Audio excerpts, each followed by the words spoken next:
This is Carl. He's an integral part of my decor and is involved in every house tour I give.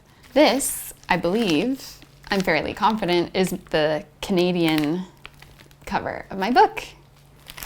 Oh no. I need a tool. Oh, that's so sweet. This is from my editor, Jennifer, from HarperCollins. Wrote me a note, who's been so sweet. You better believe that this is getting taped in my journal. This is this cover, and this is this one. I have two of them. They both have pink spines, which is kind of cute. So this cover was taken by Maya Chan at my friend Amanda's apartment in Vancouver at a dinner from 2023. I hadn't even launched with strangers as a business yet. And I wrote a lot of this book at Amanda's apartment because I've sublet it at various points, and I wrote one of my 3 book proposals in that apartment as well. So it's really special that that's on the cover. And then this cover is from a dinner in Brooklyn taken by Gordon Waltho. And this was at my friend Philip's loft in Brooklyn.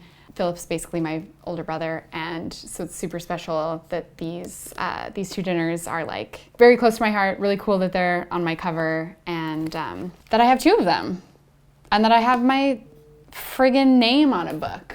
I don't know if that will ever be normal. This book means so much. It's taken so much. It's an interesting thing to write the book.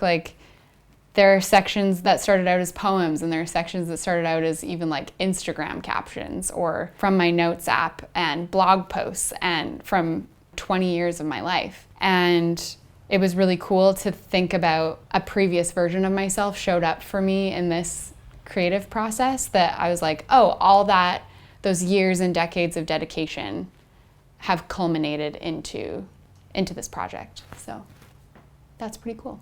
Well, it's funny when you write a book. I finished writing this book last April, and now it's June of 2026. Obviously, when you write a book, you've been ruminating on the idea of the book for so long, and then you actually do the work of examining the subject matter.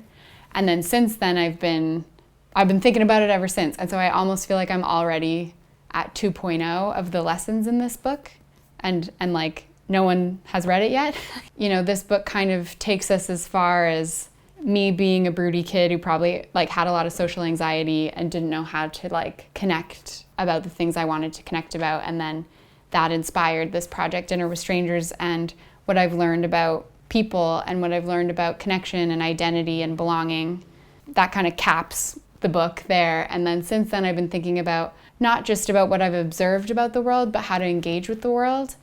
Thinking about the current state of our communities, the political landscape, thinking about our kind of silos of thought and how lonely we all feel, how hard it is to gather in spaces, how things have been monetized. I feel like I keep thinking about it as musicians finally putting out their first album is often a collection of the best from their first open mics in high school till whenever they're recording their first album. And it is a confronting experience to write a book. It is you're faced with all of your imposter syndrome, and they're you learn so much along the way that there's things that I would change now if I knew then what I know now from the experience of writing this book. Yeah, just so surreal. So surreal that this is happening,